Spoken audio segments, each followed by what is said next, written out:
Hey, what's going on guys? My name is Sean Arnold and welcome to another deck profile video for Yu-Gi-Oh! Legacy of the Duelist. Today I'm showing off my Spellcaster Chaos Control deck and I'm just going to go for a rundown of the deck. I played this deck earlier in the week on an online ranked video. My deck has changed a little bit since then. I made a bit of tweaks. I saw someone else who actually had a deck like this and I liked some of the stuff that he was doing. So I made some changes here. But let's go through how the deck works and what the objective is. The overall objective of the deck is to kind of stun or slow down your opponent's deck by making these really challenging plays. One of the key cards on the deck is Secret Village of the Spellcasters. It's a field spell card which says that if you control a spellcaster and your opponent does not, they can't use spell cards. If you don't control a spellcaster, then you can't activate any spell cards. It's a very double-edged sword. It's very important to have spellcasters for this card to work, but if your opponent can't cope with this card, then it can really slow their deck down. Also, as well as dealing with effects, I also have to be able to deal with the monsters, and to do that I'm using Kaiser Colosseum. I'm using this because there are some decks now which don't necessarily revolve around special summoning, where I could use Vanity's Emptiness instead. If I just go look at Vanities real quick, I might still put Vanity's Emptiness in here somewhere if after I've done some deck testing.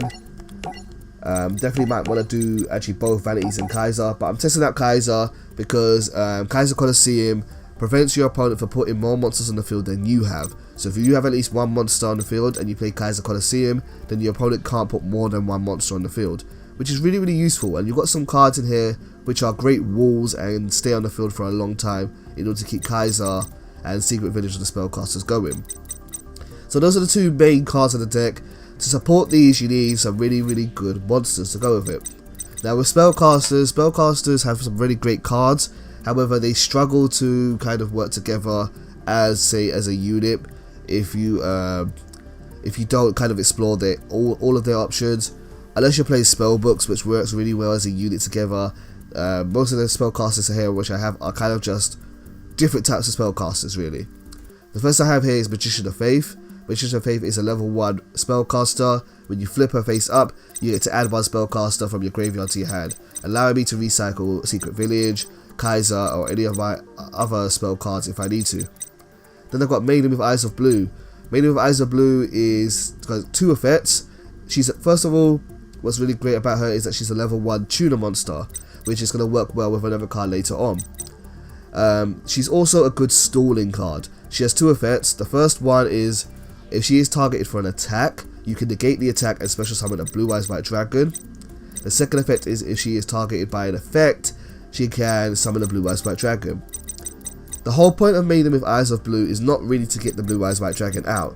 If you're trying to build a Blue Eyes deck, you don't want to rely on Maiden with Eyes of Blue to get him out, because it's down to your opponent's choice to attack or target her. However, the idea about Maiden with Eyes of Blue, or what makes her good, is that she is a deterrent card. By having her on the field, your opponent doesn't want to attack her or doesn't want to target her, so hopefully they'll just leave her alone until they can find a way to deal with her. Hopefully, the idea behind that is you can stall with her for long enough, keep her on the field so that Secret Village of the Spellcasters can keep going, so that Kaiser Colosseum can stay in effect, and that way you can then use her as a tuner monster to synchro summon into something bigger and better, maybe in the following turn. Then I've got two copies of Breaker the Magical Warrior, solid monster. Everyone knows Breaker, everyone loves Breaker. Really great level 4 monster that can destroy spells or traps. He's Breaker. Golden Dragon Summoner. I'm using him mostly because he's a light monster and he's searchable with Summon a Monk. But his effect is simple. You contribute one monster, then target one monster in the field and return it to the opponent's hand.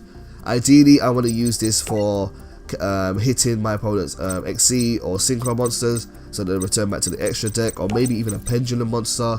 But the idea really is that he's a light monster. If I need a light monster, level 4 monster early in the game with Summon a Monk, then I can get him out and then use his effect. Normally I would just tribute him, but you can also tribute other monsters, say like a Gravekeeper Spy if it's already used its effect and you don't want to keep it on the field. I do have 3 Gravekeeper Spy because they're great walls, great searchers, again keeping Secret Village of the Spellcasters in effect. And I also have 1 Gravekeeper's Descendant just in case I pull too many spies early and I need to search something else. Kaku the Ghost Destroyer, I love this dude. This guy is a solid level 4 monster. He has 2 effects. One effect is that when he inflicts battle damage, you can target up to 2 monsters in your opponent's graveyard and then banish those targets. Really great graveyard control card. His other effect is that your opponent cannot banish any cards from either player's graveyard. Really great card overall. If you can get this effect off, it can stop a lot of big plays. It can really hurt Stellar Knights. It can hurt Monarchs if they use graveyard control. Anything that really relies on bringing back monsters from the graveyard can be hit hard by Kaku. Magical Exemplar. Magical Exemplar has a good effect. Magical Exemplar, its effect is as follows. Every time a spell card is activated, she gains 2 spell counters. You can remove spell counters from her in order to special summon a monster from your graveyard equal to the number of spell counters you removed. Now, normally she's quite hard to use. If you wanted to say get a level 4 monster out, you would have to pop 2 spell cards in order to get her effect. And in the past, I've tried to use Magical Exemplar and it can be difficult to trigger her effect because she doesn't last on the field very long. However, with these level 1 tuners and level 1 monsters, it's really easy to recycle Maiden with Eyes of Blue, which is why I'm running 3 copies of that. So ideally what I would do is I'll put Magical Exemplar down, play MST or any other spell card, and then get 2 counters, bring back Maiden with Eyes of Blue, then synchro summon into something much bigger. Summon the Monk. Summon the Monk is another great summoning card.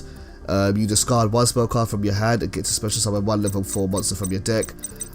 If it is early in the game, I will normally have a special summon Golden Dragon Summoner, so I have a light monster in my graveyard, or I would summon a Kaku if I want to attack, or Magical Exemplar if I have something to revive.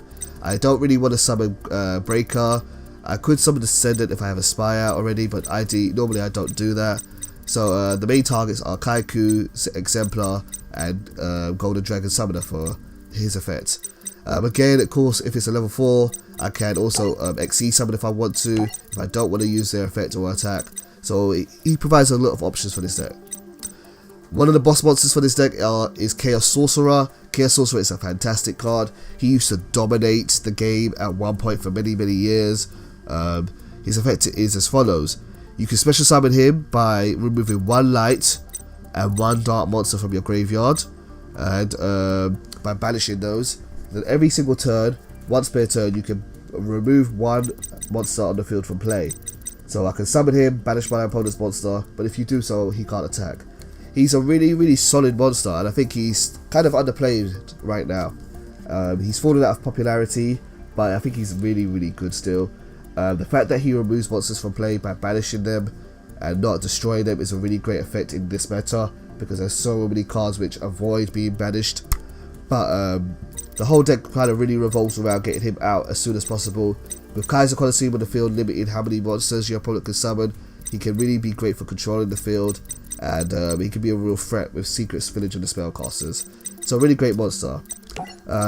You could also run Blackluster Soldier if you wanted to. Let me get him out.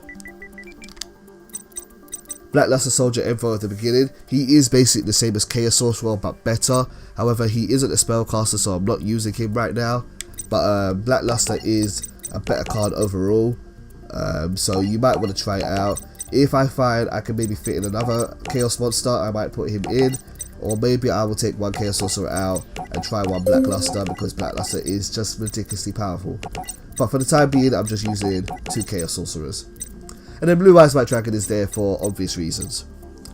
In terms of spell cards, we have Allure of Darkness for drawing, Book of Moon for recycling. I like to use Book of Moon with cards like Petition of Faith or Spy in order to get their effects again, or to stop XE summons. Forbidden Chalice. 1 second. Excuse me, folks. I have 2 forbidden cards, 4 forbidden cards in total, but 2 different types. I have 2 forbidden chalices.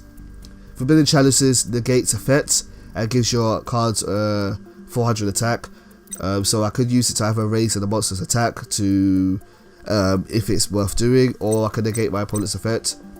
2 of these plus 2 Phoenix Chains works really well for negating a lot of monster effects in the game.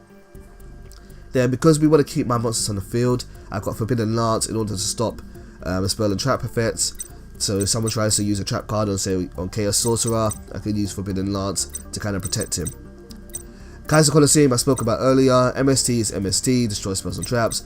2 Pot of Dualities. Hopefully I can recycle those with Petition of Faith. I don't want to really run too many because I do have a lot of special summoning in this deck. Ragiki is Ragiki. Snatch Steal is amazing. Then we've got Bottomless, Compulsory, Fiendish Chain, Scrap Iron Scarecrow, and Solemn Warning. Scrap Iron Scarecrow is a cool card. When your opponent attacks monster, you can flip this card over and negate the attack and then set it back again. I'm testing this out from an idea which I saw in another video in order to keep my monsters protected, and I always have this card on the field. However, I might change it for something else if I think it's not worth using. So really that's the deck overall. I've got the basic standard of set of rank 4 monsters here, and for synchro monsters I've got Scrap Archfiend, Black Rose Dragon for destruction, 2 level 7 monsters and 2 level 5 monsters, although I might change this a bit. Other cards which you can add to the deck could be Mathematician. I really wanted to play this guy at the beginning in order to just dump monsters into the graveyard. However, I don't really have many ways of reviving monsters from the graveyard, so I thought he could be a little bit slow, but he could be really good to use in this deck. I might try using him possibly over some Gravekeepers, maybe just doing 2 Gravekeeper Spy, or I might use him instead of doing maybe take out 1 Maidens with Eyes of Blue to put him in, because I think he can be a really great monster. Oh, if you don't know what he does, when he's normal summon, you can send 1 level 4 lower monster from your deck to the graveyard, which would really help the Chaos monsters out a bit. If I do want to fit Black Luster Soldier in, then maybe I will start running him as well. And also when he's destroyed by battle, you get to draw a card, so it's a really great floater. Anyway, that's the deck here. Hopefully it's been useful to you guys. Hopefully you're going to enjoy playing it. Feel free to try it out yourself and let me know how it goes. And if I make any more improvements to the deck, then I'm sure I'll show those off in a video in the near future. So thank you for watching as always. Take care.